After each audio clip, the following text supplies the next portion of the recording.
What's good, y'all? It's your boy Ross back at again with another video. So we're going to check out Stone Cold Steve Austin first and last matches in WWE bell to bell. It's been a minute since we've done a bell to bell reaction by none other than Tap Out Corner. Make sure you go subscribe to their channel. They make some cool wrestling content, especially their bell to bell series. The amount of work and time and dedication it goes into going to their matches, their very first match and all the way to their last match, and finding the clips for them. Definitely show them some love. I'm gonna automatically hit a like on this video because I already know it's gonna be good. Stone Cold Steve Austin, for those who don't know, is actually one of my favorite wrestlers. It's him and The Rock. They're 1A, 1B, and Stone Cold's fantastic. I know I said before WrestleMania 38 that I wasn't the biggest fan, wasn't really wanting to see Stone Cold wrestle, but just wanted to see him there. But when they had that surprise match with Kevin Owens, you know what? I had to eat my words. It was cool to see him back out there wrestling again, talking trash, whooping ass. It was great, man. It was a good feeling. It just made me realize why he is one of my favorite wrestlers, if not my favorite wrestler of all time, man. Dude is goated. Stone Cold Steve Austin. Give me a hell yeah down below in the comment section. Let's get into this video. This is gonna be a good one, man. I'm looking forward to it.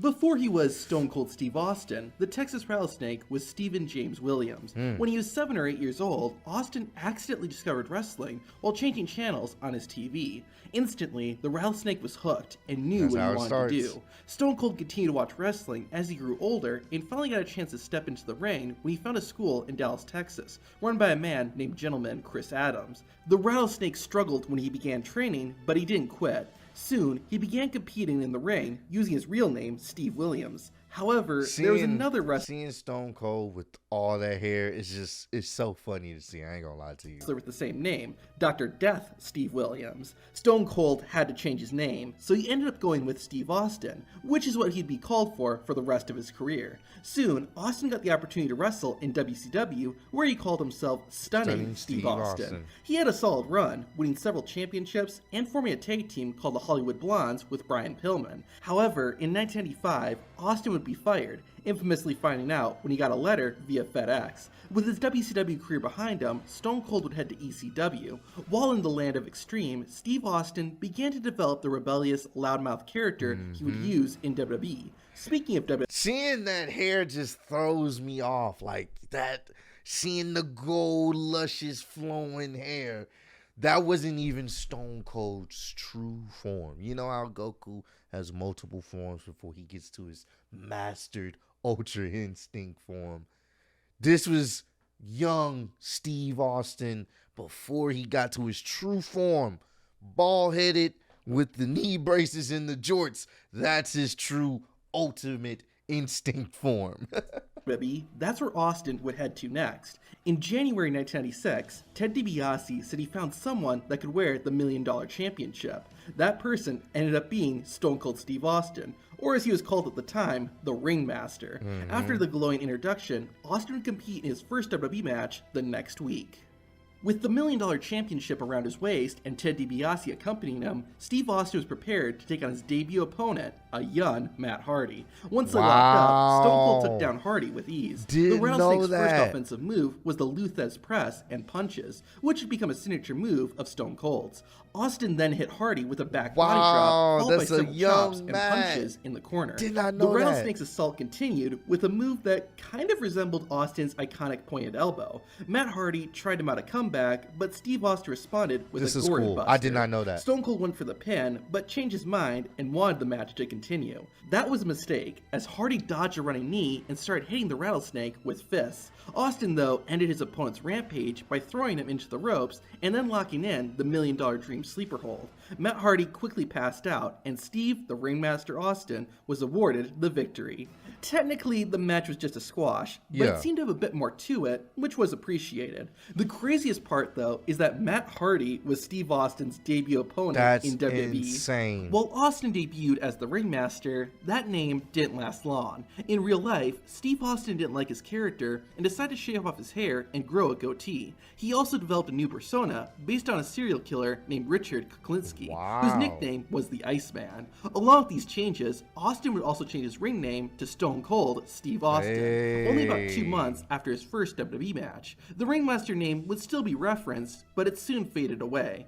Anyways, Stone Cold's first feud was with Savio Vega. They fought on Raw, with the match ending in a double countout. They had a rematch at WrestleMania 12, which Stone Cold won. However, Austin would lose their third match at the following pay-per-view. The Rattlesnake and Vega had a fourth fight with the added stipulation that if Steve Austin lost, then Ted DiBiase would be forced to quit WWE. Stone Cold did lose, which ended his alliance with DiBiase, while Steve Austin won the 1996 King of the Ring tournament by defeating Jake the Snake Roberts in the final round.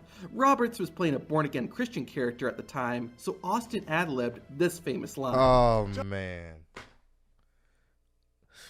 This is why I really wish they would give the King of the Ring tournament the proper love that it deserves. It's supposed to create new stars. It's supposed to be able to give them, like, new momentum for new talent. This promo right here started catching people's attention. This is when we started to see Stone Cold really become something. Right here with this promo. Oh my God. Talk about your Psalms. Talk about John 3:16. Austin 3:16 says, I just whooped your ass. This line creates Stone Cold's iconic 316 catchphrase and helped push him as one of WWE's biggest stars. Oh my The gosh. Texas Rattlesnake was still a heel or bad guy at this point, and this was reflected over the next few months. Stone Cold would taunt Bret Hart, who was out of action. Once Bret returned, he accepted Steve Austin's challenge, setting up a match between them at Survivor Series. In the lead-up, Brian Pillman was interviewing Steve Austin and inadvertently complimented the Hitman, causing Stone Cold to attack Pillman and break his ankle. Bro, Stone Cold was he was a dirty heel, man. But they kind of did a double turn when Stone Cold went against Bret Hart. I forgot exactly what WrestleMania he's gonna mention it, but they did a double turn when Stone Cold didn't tap out. He was bleeding, but he didn't tap out. They pulled kind of a double turn. They turned Bret Hart heel, and he became more of a face because of that. So. Ankle. Later, Pillman was doing an interview from his home while recovering from the injury. Stone Cold would break in, leading to Brian Pillman pointing a gun at Steve Austin. That was a crazy segment. This was a very controversial segment and became known as Pillman's Got a Gun.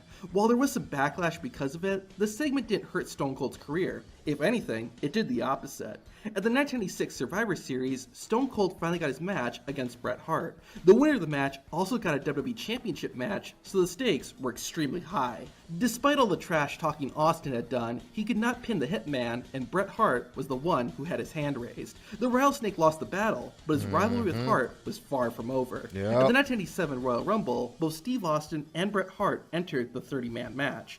Hart did eliminate Stone Cold, but due to the referees not seeing it, Steve Austin got back in the ring and ended up eliminating Bret Hart and winning the match. Due to the controversial nature of Austin's victory and the fact that the WWE Championship had been vacated after the Royal Rumble, Austin instead got to participate in a four-way match for the WWE title at the next pay-per-view in Your House 13. Bret Hart was in that match as well, and the Hitman ended up winning. Austin wasn't going to let that happen, so he decided to cost Bret Hart the championship the next night while Bret was defending it. Stone Cold was a piece of you-know-what, boy. He was an asshole. The two finally got to go one-on-one again at WrestleMania 13. Okay, it was 13, This is where an important part of Stone Cold's career happened. After throwing everything at each other, this caused Bret Hart to turn heel and for Steve Austin to become a face at the exact same moment. Now with the roles reversed, Stone Cold would fight Bret Hart in another match at the next pay-per-view in Your House 14. Due to the British Bulldog hitting Stone Cold with a chair, Steve Austin won the match and earned a shot at The Undertaker's WWE Championship. Before facing the Deadman, however, Austin faced Bret Hart for a 4th time on Raw. The match was ruled a no contest, but Stone Cold still ended the fight by injuring Bret Hart's leg. Damn. With the Hitman out of the way, Stone Cold focused on his WWE Championship match against The Undertaker. Unfortunately, an old rival had come back to cost Austin his shot at becoming WWE Champion. Brian Pillman distracted Stone Cold during the title match, allowing Undertaker to beat the Texas Rattlesnake. Damn, that looked like a vicious fucking pile driver. Oh my God. Had aligned himself with Bret Hart and the Hart Foundation months earlier, so Austin conveniently had all of his enemies in one group. Shawn Michaels also had beef with the Harts, so he and Stone Cold decided to team up. They even defeated Owen Hart and the British Bulldog to win the WWE Tag Team Championship, the first title that Stone Cold won in WWE. Since their partnership wasn't built on a solid foundation, Michaels and Steve Austin got into a fair bit of arguments. They even fought each other while they were tag team champions. It makes sense. No, it all. You knew that team wasn't going to last too long. It just makes sense. Man. This is back. I'm not going to lie to you, man. WWE had some solid storytelling, like solid storylines. Granted, they do now, but it's few far in between. You can tell when WWE cares about building certain storylines and building feuds and characters. And then you can tell when they don't really give two cares. Like they just kind of, whatever lands. And it was kind of like that back in the day as well, but there was more, in my opinion, I feel like there was more compelling storylines to gravitate to. Not everything was important, but it seemed like when they did invest into whatever storyline they wanted to, a lot of them seemed to, they were more, they hit. There were some misses, of course, but most of them seemed to really be entertaining. With the match ending in a double disqualification when they attacked the referee.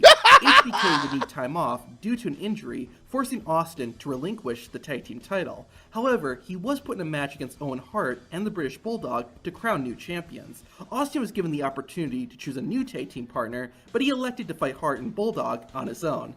Despite not wanting a partner, a debuting Dude Love would come to the ring and help Stone Cold. Austin accepted Dude Love's assistance, and the two won the match, making Stone Cold a 2-time tag team champion. Stone Cold's feud with the Hart Foundation, and especially Owen Hart, continued to get hotter and hotter. Finally, at the 1997 SummerSlam, Stone Cold Steve Austin and Owen Hart went one-on-one for Hart's Intercontinental Championship. During the match, Owen would infamously botch a pile driver, causing Stone Cold's neck to break. Stone Cold did manage to roll up Hart and win the match, but that didn't matter. Due to the injury, Steve Austin would relinquish both the IC and Tag Team Championships. My gosh. However, Austin wouldn't be out of the ring for too long. In September 1997, while Owen Hart was in the ring, Stone Cold attacked him from behind. This prompted Vince McMahon to get into the ring and have a word with Austin. The Rattlesnake responded by giving his boss a Stone Cold Stunner, which kicked off a rivalry between Steve Austin and Vince McMahon. Austin, though, still had some unfinished business with Owen Hart. At Survivor Series, Mr. 316 got his rematch with Hart, who was once again the Intercontinental Champion. Stone Cold defeated... And it was crazy because they used an accidental botch and turned it into even a bigger storyline between them two, because Owen Hart would go around saying, I'm Owen 316, I just broke your neck, because he was just playing up the fact that he broke Stone Cold Steve Austin's neck. Of course, it wasn't intentional, but they played it up. They used a real-life situation to play up the story, to feud. Owen and won the IC Championship. This also put an end to Stone Cold's rivalry with the Harts. Soon after, Austin would be attacked by the Nation of Domination, allowing The Rock to steal the Intercontinental belt. For weeks, the Brahma Bull would declare himself the best Intercontinental Champion ever. At D-Generation X in Your House, Stone Cold and The Rock had their first one-on-one match. The Rattlesnake won, and he took back possession of the Intercontinental belt. The next night, Vince McMahon ordered Austin to defend his championship against The Rock again. Due to his rebellious nature, Stone Cold decided to forfeit the IC title and threw the belt into a river. It may have seemed like a bad decision, but it definitely wasn't. At the 1998 Royal Rumble, Stone Cold won the match for a second time. This put Steve Austin in the main event of WrestleMania 14. He went up against the WWE Champion, Shawn Michaels, and to make it even bigger, boxer Mike Tyson was made the special... Bruh.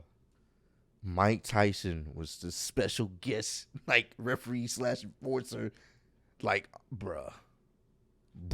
It was Mike Tyson at his prime. You had Stone Cold. You had Shawn Michaels, HBK in the ring. Stone Cold didn't give a damn who Mike Tyson was. He was talking shit to him. It was, oh my God, that shit was so crazy back then. Oh, man. Special guest enforcer, while Tyson had aligned himself with Michaels' group, DX, the baddest man on the planet turned on HBK during the WrestleMania match. This helped Stone Cold win and become WWE Champion. This was officially the point when Stone Cold Steve Austin became WWE's top star. Despite being arguably the biggest moment of Stone Cold's career, he didn't crack open a single beer. Maybe WWE was short on cold ones, but they wouldn't have been if they were on Fubar. Fubar is a great place to get with friends. See, nice little segue there. You can rate nice little profiles, segue there. play a ton of games.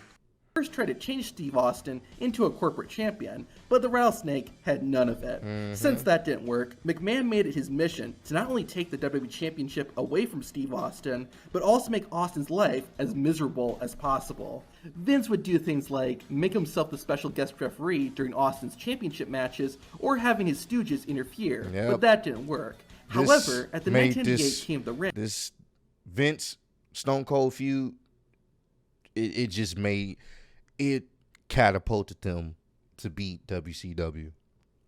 It made the Attitude Era. Their feud alone single-handedly saved the company. Of course, with everything else that was going on, but that was the feud people cared about. What the hell is Vince going to do to Stone Cold? What's Stone Cold going to do to Vince? It seemed like Vince McMahon had won. Austin defended the WWE title against Kane in a First Blood match. The Undertaker interfered and accidentally hit Stone Cold with a chair, causing the rattlesnake to bleed and for Stone Cold to lose the WWE title. This was only a small bump in Stone Cold's title reign. He beat Kane in a rematch the very next night and regained the WWE Championship. McMahon was furious, so his next big plan was to have Stone Cold face Kane and The Undertaker in a triple threat match. The Brothers of Destruction ended up pinning Stone Cold at the same time, which led to Vince McMahon declaring the WWE title vacant. To crown a new champion, McMahon set up a match between Undertaker and Kane for the title, with Steve Austin as the guest referee. Stone Cold was of course not interested in raising Undertaker or Kane's hand, but Vince warned Austin that if he didn't perform his proper duties, then he would fire Stone Cold. During the match, not only did Austin get physically involved, but he also ended up declaring himself the winner. Of course, Stone Cold wasn't actually the WWE champion, but he did get fired by Vince McMahon. However, Steve Austin's firing only lasted a day, as the next night, Shane McMahon would re-sign Stone Cold.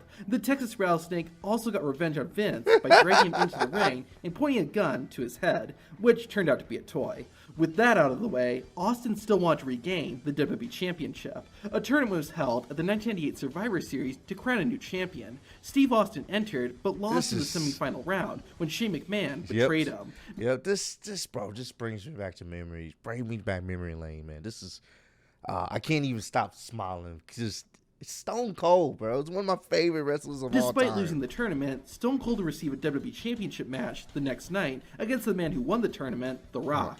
Unfortunately for Austin, The Undertaker decided this was a good opportunity to get even with Stone Cold.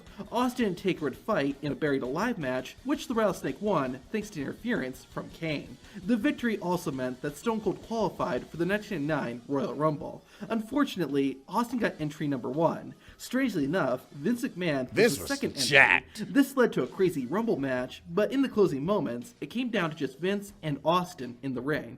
The WWE Champion, The Rock, who'd aligned himself with McMahon, came to the ring and distracted Stone Cold, allowing Vince McMahon to eliminate him and win the Royal Rumble. Since he didn't want to fight The Rock, McMahon decided to forfeit his WrestleMania Championship match. Apparently, Vince didn't know that if you forfeit your Royal Rumble victory, the runner-up gets the championship match. Of course he wouldn't know that in his own company. Of course. In this case, Stone Cold Steve Austin. Austin used this to get a match with McMahon. At the St. Valentine's Day Massacre pay-per-view, Vince McMahon and Stone Cold would face off in a steel cage match, with the winner receiving the WWE Championship match at WrestleMania. The Big Show made his WWE debut during the match by emerging from under the ring. However, the plan backfired when Big Show threw Stone Cold through the steel cage and caused Austin to win. With his WrestleMania match locked in, this Austin was a classic hell in the moment following too. weeks before finally facing off against The Rock. Classic moment. Just like the year before, Woo! Stone Cold got the job done and reclaimed the WWE Championship. In the aftermath of WrestleMania 15, we actually saw Stone Cold and Vince McMahon working together. McMahon's daughter, Stephanie, was kidnapped by the Undertaker's Ministry of Darkness. Steve Austin would come out to rescue her, which moved Vince McMahon to help Austin. At the Over the Edge pay-per-view, Stone Cold defended the WWE title against the Undertaker. Vince McMahon was the special guest referee, and so was Shane McMahon, who was working with Undertaker. A chaotic match followed, and despite Vince's help, Austin lost the match and the WWE title. Things got even worse when it was revealed that Vince McMahon was secretly working with Taker. Yeah, this storyline kind of got weird. it kind of got weird, and then I guess you could say Stephanie ended up getting revenge with the whole Triple H storyline. Some of the storylines, like I said, they were hit or miss. This one was like, so you playing your own daughter's abduction just to screw over Stone Cold? But then Stephanie screwed him over with Triple H. It's the McMahons, they just kept screwing each other over. And his alliance with Stone Cold was all a facade. Vince's wife, Linda, as well as Stephanie, were rightfully disgusted by what Vince had done, so they ended up giving Steve Austin their 50% ownership of WWE, making Stone Cold CEO. The Rattlesnake would face Vince and Shane McMahon in a 2-on-1 handicap ladder match with 100% ownership of WWE on the line.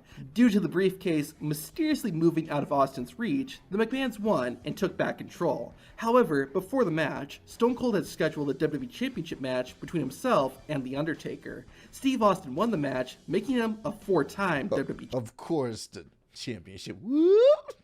What's going on up there, man? Champion. The era of Austin continued until SummerSlam, where he lost a triple threat match against Mankind and Triple H. The Texas Rattlesnake got his rematch at No Mercy, but due to The Rock accidentally attacking Austin, the game was able to retain the title. All three men were gonna face off at the 1999 Survivor Series, but before the match, Stone Cold was hit by a car. This not only made him unable to compete that night, but Austin would also be out of action for almost 10 months. The reason for this was to give Stone Cold time to undergo neck surgery for the injury he suffered 2 years earlier at SummerSlam 1997. It wouldn't be until September 2000 that Austin would be back full-time. Upon his return, Commissioner McFoley began an investigation to find out who ran Austin jorts down. and the knee brace. Infamously, it turned out it was Rikishi, and he did it for The Rock. In his first match back, Stone Cold fought Rikishi in a no-holds-barred match. The match was a no contest when Austin tried to run Rikishi down with a triple. He tried to kill him on TV, and I was watching that, and I was like, yes, kill Rikishi, kill that son of a bitch. I remember as a kid, like, do it. Kill him. That's so fucked up. But I was like, hey, man, Rikishi, you cold for that, what you did to The Rock, man. Fuck you, Rikishi. I mean, what you did to Stone Cold. This was, oh, man. Take me back.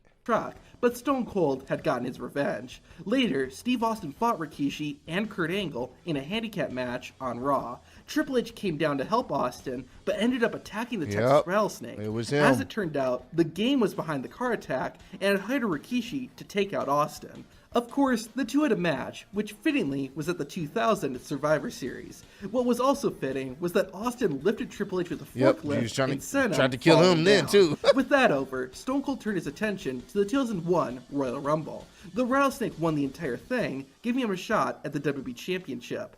His opponent was The Rock, and in Austin's home state of Texas, the Rattlesnake and the Brahma Bull went toe-to-toe for the second time on the grandest Easily one of my favorite WrestleManias The match of all time was as well. not without controversy. Vince McMahon showed up and helped Austin, even giving him a chair to hit The Rock. Stone Cold won the match and the title, and also turned him heel by joining forces with Vince McMahon. Triple H would also side with Stone Cold, helping him defeat Rock in a rematch. Austin and Triple H would call themselves the Two-Man Power Trip and soon became WWE Tag Team Champions. However, their partnership came to an abrupt end when Triple H tore his quadricep during a tag team title defense. Austin still remained WWE Champion, but started to become whinier and demanded people respect him. At the same time, Shane and Stephanie McMahon had formed the Alliance, a group consisting of WCW and ECW wrestlers. Their mission was to take over WWE. This prompted Vince McMahon to ask Stone Cold to captain Team WWE and fight back against the Alliance. Austin initially refused, but soon came around and was back to his rebellion. One of the loudest pops in wrestling history, bro. One of the loudest. Like, ridiculously one of the loudest. when he came out, that pop was stupid. I'm getting goosebumps thinking about when he came out to help Team WWF at the time. It was ridiculous. Rebellious self. At the Invasion pay-per-view, Team WWE and the Alliance went one-on-one. To everyone's shock, Austin turned on his teammates and sided with the Alliance. A few months later, the two sides had one more battle at Survivor Series in a winner-take-all match. Austin captained the Alliance, but due to Kurt Angle turning on them, Team WWE was victorious and the Alliance was no more. Austin was still WWE champion in the aftermath, but that would be put to the test. At the final pay-per-view of 2001, Vengeance, a tournament was held to unify the WWE and WCW World Championships. Austin defeated Kurt Angle, but lost the unification match to Chris Jericho. Since it worked well last time, Austin entered the 2002 Royal Rumble. He made it to the Final Four, but was eliminated. However, he would earn a championship match against Chris Jericho at No Way Out. At the same time, the NWO, Hulk Hogan, Kevin Nash, and Scott Hall, were prepared to make their return to WWE. They met Austin backstage, but when Stone Cold refused a beer gift from them, they went the extreme route and cost Austin's match against Jericho. This set up a feud between Stone Cold and... I'm sorry. Yo, this motherfucker chased him, bro. He was gonna get him. We gotta watch that, bro. When Stone Cold was after you, bro, just hang it up, cause you about to catch a mean ass whooping. Let's watch this again. He chased him down. Come here, you son of a bitch. Stone Cold and the NWO, which saw Steve Austin defeat Scott Hall at WrestleMania 18. The next few months were rather lackluster for the Rattlesnake. He lost a WWE Championship #1 Contenders match at Backlash to The Undertaker. He would then have a short feud with Big Show and Ric Flair. In real life, Stone Cold became frustrated with the creative direction of WWE, and things came to a breaking point in June 2002, when Austin was supposed to lose to Brock Lesnar in a King of the Ring qualifying match. Austin no-showed the event and ended up going home and wasn't seen for the rest of the year. Things eventually got patched up behind the scenes, and in early 2003, rumblings of a Stone Cold return began. The Raw general manager, Eric Bischoff, had been trying to sign Austin to the Raw brand. Bischoff was unsuccessful and was forced to tell Vince McMahon that he had failed.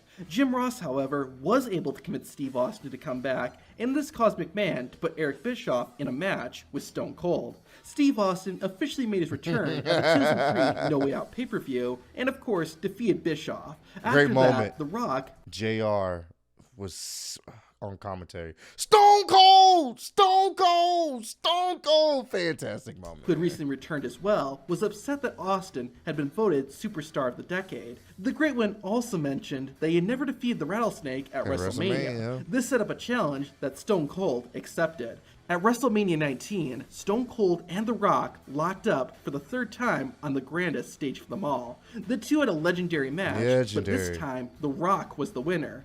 Unbeknownst to just about everyone at the time, but this was basically the end of Stone Cold Steve Austin's career. He would be back later that same year as the co-general manager of Raw, but he never wrestled.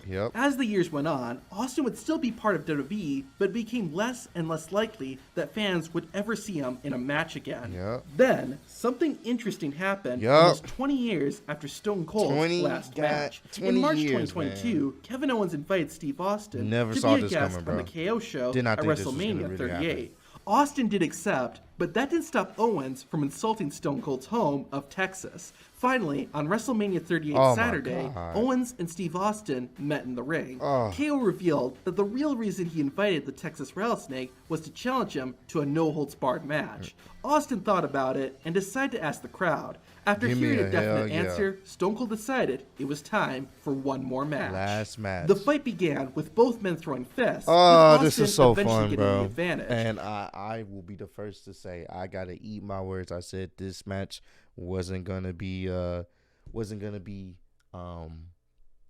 I didn't want to see him wrestle no more. I'm so glad I was able to see him wrestle one more time. I can admit when I was wrong. I didn't think this was gonna be, you know, he would be able to go out there and perform like he did. He killed it. He killed it. And I loved every second of it. Every single second of it, bro. After some stomps in the corner, Stone Cold threw Kevin Owens into the opposite side of the ring. The WWE legend then sent KO to the outside. Owens tried to change the tide, but Stone Cold caught him with a clothesline. Kevin Owens sold finally like got a break champ. when he threw Austin's head into the ring post. The Canadian started throwing his own fists into the Texan's face and set up a table. Stone Cold got back into it by countering and sending Kevin Owens crashing into the foreign object. sold this, The wrestlers bro. then went over the barricade and began brawling amongst the fans. Steve Austin tried to suplex Kevin Owens, but KO countered and sent Austin falling to the concrete floor. As the two went over the barricade, Stone Cold chucked a prone Kevin Owens onto the commentary table. With KO laid out, Austin dished out another series of fists while also chugging plenty of beer. Out of desperation, Kevin Owens stunned Steve Austin and tried to get a ride on Austin's ATV. Stone Cold thought that was a good idea and drove KO to the top of the stage. The Texas Rattlesnake hit his opponent with not one, but two suplexes onto the hard surface. Austin then sent a wounded Kevin Owens rolling back down the ramp, while also grabbing another round of beer. Get you some more beer. Stone Cold got a bit too relaxed though, as Owens struck with a stunner from out of nowhere. The Canadian then brought a chair into the ring. Right as Kevin Owens swung, Austin ducked, causing the chair to hit Owens. What's funny is that Stone Cold had this exact same thing happen to himself years earlier. Oh, wow. With Kevin Days, Stone Cold hit the stunner and got the pinfall. Poor Kevin Owens couldn't catch a break. After the match, Stone Cold Steve Austin gave him one more stunner, and then the man was arrested. I sort of have mixed feelings about this match. Having Stone Cold wrestle a match after nearly 2 decades was huge, and the match with Kevin Owens didn't seem to fit the hype. We didn't actually know if Austin was going to wrestle a match until about a minute before it happened. Part of me feels like the in-ring return of Stone Cold Steve Austin should have been hyped up a ton, rather than presenting it as an interview and then surprising everyone with a match. On the other hand, though, it was kind of fun with how casual it was. Having Steve Austin just kind of decide to have a match right there on the spot gave it this fun, laid-back attitude, and considering what the match was like, I think that worked out the best. Austin and Owens' brawl wasn't a 5-star wrestling match, it was just a fun fight. It was just Had fun. WWE announced that Kevin Owens and Stone Cold were going to have a match, and this is what happened, it would have felt a bit weird. But with Austin just deciding on the spot to have a match, the no-holds-barred brawl fit pretty well. Stone Cold also appeared the next night, confronting his old rival, Vince McMahon. Even though McMahon took the stunner incredibly poorly, it was still a fun moment. It was still a fun As moment. of right now, this is where Stone Cold's career ends. However, now that he's finally wrestled again, this opens the doors for Steve Austin to have more matches. That would be great, but I also don't want this video to be outdated, so I'm fine if Stone Cold doesn't wrestle again. After a video like this though, I need a drink. Hit the link on screen to check out Feud. If he doesn't wrestle no more, I am okay with it. This was great. This was fun. I don't even know what to say other than, yo, man, Stone Cold is one of the greatest to ever do it. And I am so blessed and thankful that I was able to watch him growing up as a kid and being a part of that. And seeing this match at WrestleMania 38, this honestly was one of the highlights for me for WrestleMania 38. Stone Cold will always have a special place in my heart when it comes to wrestling. When you heard that glass break, you knew some shit was about to shake, and I enjoyed every time I heard it. Comment down below. Let me know what's your favorite, and it's just gonna be a tough one. What's your favorite Stone Cold moment? Like favorite segment, favorite promo, favorite match. We put that in there. I want to see some of y'all favorite Stone Cold moments, promos, matches, backstage segments. I want to see it all. Put it in the comments down below. We go down memory lane, man. Some of you guys be bringing up some great matches and segments that I actually go back and watch, because I forgot all about that. So comment that down below. I appreciate you guys for all the love and support, man. Road to 90K. And before I end this video, I just gotta say, Stone Cold, I doubt he ever sees this video, but he literally brought me some of my best memories growing up as a child, and I am forever thankful for it. Appreciate y'all kicking with me. See y'all on the next one. Peace.